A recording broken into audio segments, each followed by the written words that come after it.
Olá pessoal, é um grande prazer estar aqui com vocês para nós começarmos um curso de matemática financeira e que eu gostaria de deixar bastante claro para vocês que se trata de um curso básico, fundamental, em que eu quero, de alguma maneira, ajudá-los a se introduzir no conhecimento no campo da matemática financeira.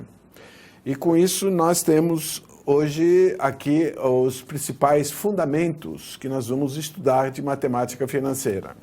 A importância da matemática financeira hoje é muito grande em todas as áreas que nós atuamos. A importância dos mercados de capitais hoje no mundo todo, a necessidade de se conhecer custos, investimentos, retornos é fundamental importância para todos nós.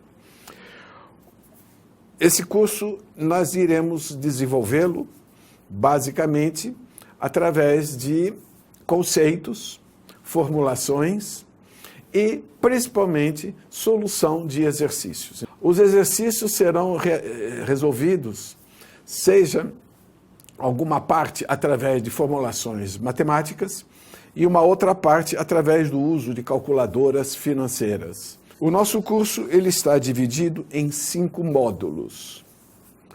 Cada módulo é composto de 2 aulas. O primeiro módulo trata de matemática financeira e juros simples. O segundo módulo trata de juros compostos.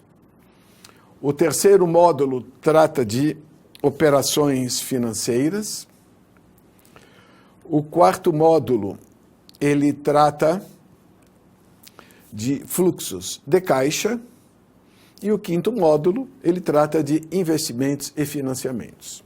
Conceitos gerais de matemática financeira. Qual é o objetivo da aula?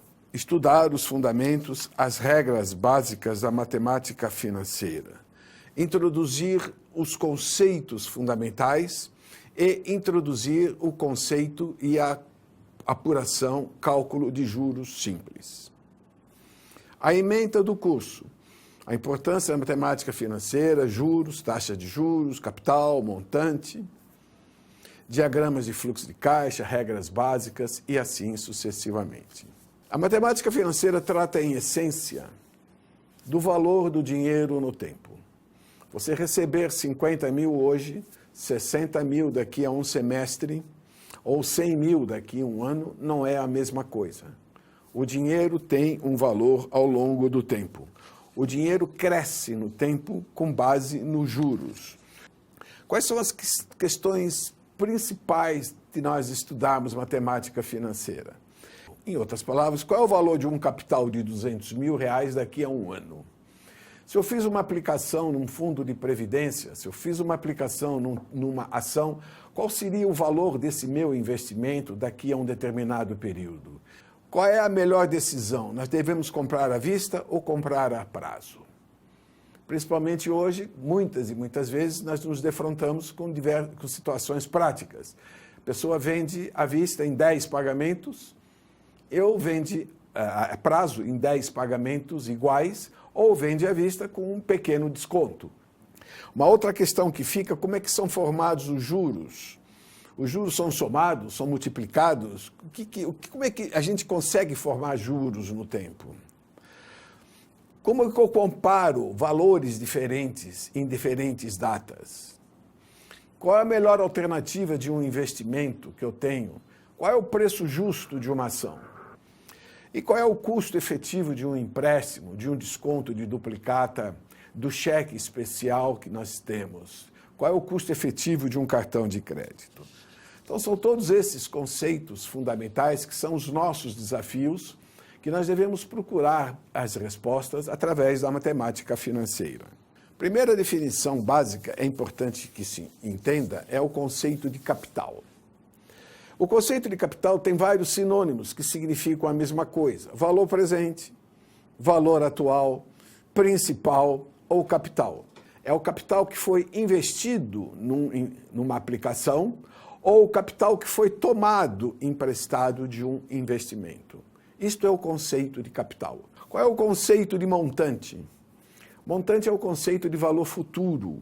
É o capital acrescido somado aos juros do período. Aí eu tenho o montante. Então, o montante sempre será maior que o capital. Por quê? Porque no montante ele é composto do capital mais os juros calculados para o período. Taxa de juros é um percentual que você aplica sobre um capital. Ele espelha o que essa taxa de juro? É o custo do empréstimo ou o retorno, a rentabilidade de uma aplicação. Então, a taxa de juros vai espelhar exatamente isto, o custo de oportunidade do capital, tomado emprestado ou investido. O juro, ele representa a remuneração do capital investido. Ele pode ser expresso em unidades ou simplesmente expresso em taxas percentuais. Que o juro é, na medida do entendimento mais simples, ele é a diferença entre o montante e o capital. Eu tenho um exemplo ilustrativo para você. Se o montante é o capital acrescido de juros e o capital ele é simplesmente o valor monetário que você aplicou ou que você tomou emprestado, a relação entre montante e o capital me dá os juros que está embutido no montante, a taxa, o percentual que está embutido no montante. Por exemplo, se você tem um banco que emprestou 65 mil reais a um tomador de recursos, a uma empresa, e ele deve pagar 66.170 reais no final de um mês, qual é o juro que está embutido? É de 66.170 menos 65 mil. É 1.170 reais. Muito bem. E qual que seria a taxa? A taxa de juros seria a relação entre o montante e o capital. Então, o montante é 1,022 vezes maior do que o capital. Então, fica bem claro que a taxa de juro, na fórmula em cima, é o montante dividido pelo capital menos 1. Os juros podem ser representados de duas formas. Taxa percentual. É a taxa de juros para cada cento de capital, para cada 100 de capital. Um cento vale 100. Então, quando eu falo taxa percentual, é a taxa para cada cento. E a taxa unitária é a taxa por unidade. Como é que eu transformo taxa percentual para taxa unitária ou taxa unitária para taxa percentual? Basta tão simplesmente dividir por 100. 14,25% é a taxa percentual. A taxa unitária é 0,1425. E se eu tiver a taxa unitária, quiser a taxa percentual, basta tão simplesmente multiplicar por 100. A taxa percentual, ela é geralmente, normalmente, utilizada em programas tipo planilhas eletrônicas, em calculadoras financeiras. Por outro lado, quando nós estivermos estudando fórmulas de matemática financeira, nós utilizamos sempre a taxa unitária e não a percentual. A composição das taxas de juros deve remunerar o risco, o poder de compra do capital pela inflação e produzir um retorno ao proprietário de capital. Então vamos lá. Uma taxa de juros que nós pagamos ou recebemos de um empréstimo ou de uma aplicação deve remunerar o risco da operação. Deve remunerar a desvalorização da moeda pela perda de poder de compra motivada pela inflação. E deve ainda produzir um retorno ao proprietário de capital. Capitalização são as formas, os tipos, as maneiras como você forma juros. Então, nós temos dois tipos de capitalização para iniciarmos esta discussão. A primeira é uma capitalização contínua, que ocorre com frequência contínua, em intervalos mínimos de tempo, em instantes. Guarde bem, instante é a menor fração possível de formação do juro. Um exemplo, o faturamento de um supermercado é uma capitalização contínua. Ela ocorre sequencialmente, continuamente. Ela não ocorre só no fim do mês. O conceito de capitalização contínua, ela não é muito usado no mercado financeiro, mas ela é bastante usada em modelos de gestão de risco, por exemplo, avaliação de opções. Eles usam muito capitalização contínua em rentabilidades de fundos de investimento, cuja rentabilidade e retornos ocorrem continuamente em intervalos reduzidos de tempo e assim por diante. E a segunda forma de capitalização é a capitalização descontínua. É aquela que ocorre somente ao final de um período. Você aplicou um dinheiro numa poupança e no final do mês é creditado na sua conta os juros referente àquele período. Então, é num único momento, numa única data, no único dia que os juros são creditados. Os regimes de capitalização são de juros simples e juros compostos. Juros simples, os juros crescem linearmente, como se fosse uma progressão aritmética. Os juros compostos, eles crescem exponencialmente, como se fosse uma progressão geométrica. A metodologia utilizada, mais recomendada, de se trabalhar para se calcular custos, rentabilidades, utilizar a matemática financeira, é a metodologia de juros compostos. Diagrama do fluxo de caixa. Esse diagrama do fluxo de caixa, ele é uma escala de tempo na linha horizontal. Eu tenho meses, semestres, anos, enfim, é uma escala de tempo. Todos os valores de entradas de caixa, de recebimentos, eles são colocados acima desta linha, acima desta escala.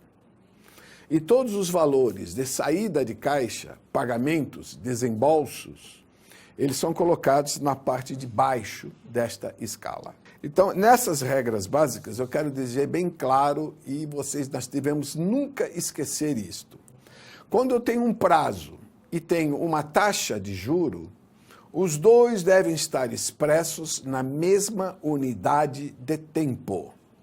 Para você usar fórmulas de matemática financeira, ou para usar recursos eletrônicos, como calculadoras ou planilhas financeiras, nós devemos necessariamente colocar o prazo e a taxa na mesma unidade de tempo. É muito comum nós pedirmos um financiamento e informar que a taxa de juros é de 15% ao ano, por exemplo. Porém, as prestações que vamos pagar, elas são mensais. Então, eu tenho duas unidades de tempo diferentes.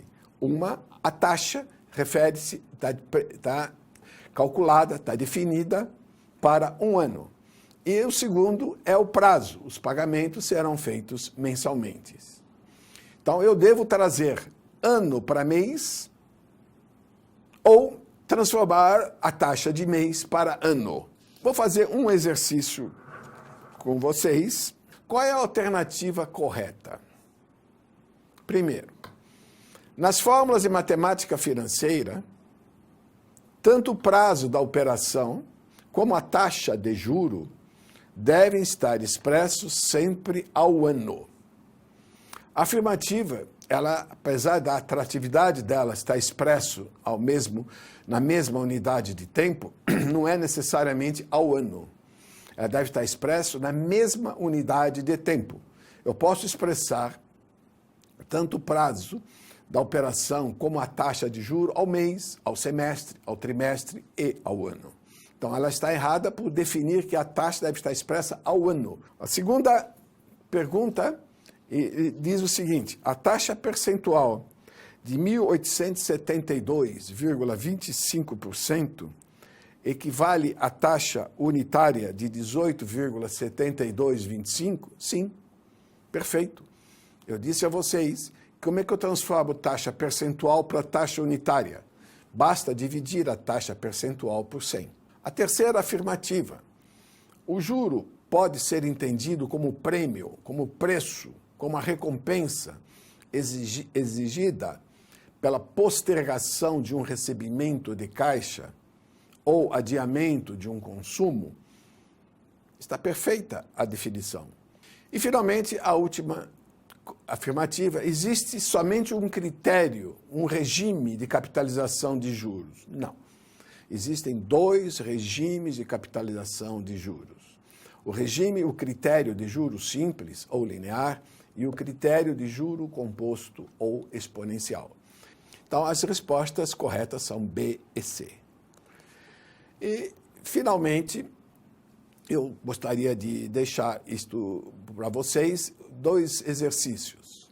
Uma aplicação de 60 mil a taxa de 20% ao ano produz um rendimento final de quanto? Então, lembre-se, o juro é igual ao capital 60 mil vezes 20%. Como é a fórmula? É taxa unitária. 20% é 0,2. Portanto, a resposta correta é D. É 60 mil vezes 0,2. No exercício 3, qual é a fórmula que está errada? Vamos começar pela letra A. O capital é o montante mais juros. Não, já de cara descobri uma fórmula errada. O capital não é o montante mais os juros. O montante é igual ao capital mais juros. Isto sim, mas não o capital é igual ao montante mais juros. Na verdade, o capital é igual ao montante menos os juros. Então, a fórmula que está errada é a letra A. Nós estamos agora encerrando esta nossa primeira aula e eu convido a todos vocês que recapitulem o material que foi dado, refaçam os exercícios e procurem solucionar todas as dúvidas de vocês, por mais simples que possa ter sido ou por mais complicado que possa ter sido. É importante que todos nós façamos uma revisão, um aprofundamento. Desejo boa sorte e sucesso para vocês todos.